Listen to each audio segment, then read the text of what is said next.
Friends, welcome to my YouTube channel. In this video I will show you how to separate text from number in Excel. Okay, so if you are using Microsoft Excel, in this video I will show you how to separate text from number, okay, or number from text. So here you will see text and number is combined. Now how to separate it.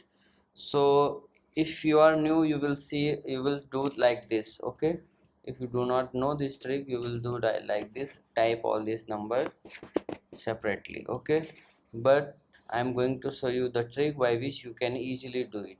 So what you have to do, first you have to just write the text. Okay, first this one. Okay, then what you have to do, just click here. Okay, select this, then press Ctrl and E. Okay, now you will see like this. Now what you have to do, now here in this number section you have to type the number.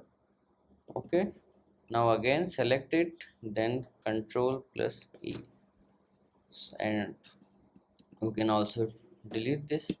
So like this you can separate text and number in Excel. So if you like this video, please like my video and also subscribe my channel for more videos like this. Thanks for watching.